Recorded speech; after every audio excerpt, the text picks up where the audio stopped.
કરીએ વાત રાજકોટની કરીએ તો રાજકોટમાં આજે કોર્પોરેટર ખાસા ગુસ્સે ભરાયા અને પદાધિકારીઓનો ઉધડો તેમણે રીતસરનો લઈ લીધો કારણ કે સ્થાનિક કામો જે છે તે થતા નથી। સંકલન બેઠક મળી હતી અને સંકલન બેઠકમાં આજે નેહલ શુક્લ નામના જે કોર્પોરેટર છે વોર્ડ નંબર 7ના તેમણે હોબાળો મચાવ્યો હતો। પાઇપલાઇનની કામગીરી બાદ યોગ્ય પુરાણ ન કર્યું, આ ઉપરાંત પણ અન્ય મુદ્દાઓ હતા જેને લઈને તેમણે હોબાળો મચાવ્યો હતો। ગઈકાલે જગન્નાથ વિસ્તારમાં એક ટ્રેક્ટર ફસાયું હતું, એટલે આ બધા મુદ્દાઓને લઈને તેમણે આજે સંકલન બેઠકમાં હોબાળો મચાવ્યો હતો।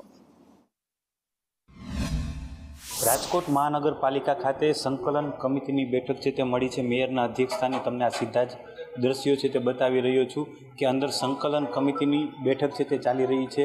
તમામ કોર્પોરેટરો છે તે આ બેઠકમાં હાજર છે, તમામ અધિકારીઓ છે તે પણ આ બેઠકમાં હાજર છે। તમને આ સીધા જ દ્રશ્યો છે તે બતાવી રહ્યો છું કે સંકલન કમિટીની જે આ બેઠક છે તે મળી છે।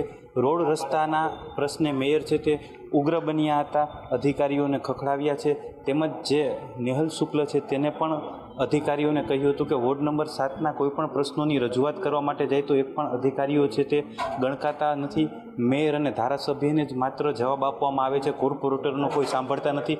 તમામ જે અધિકારીઓ છે તેને ઇજનેરો છે તેને અત્યારે ઉધડો લેવામાં આવ્યો છે, કેમ કે જે રોડ રસ્તા છે તેને લઈને રાજકોટ કોર્પોરેશન છે તે ખૂબ જ વિવાદાસ્પદ બન્યું છે। કેમેરામેન માધવ ભટ્ટ સાથે દિવ્યેશ જોશી, સંદેશ ન્યૂઝ, રાજકોટ।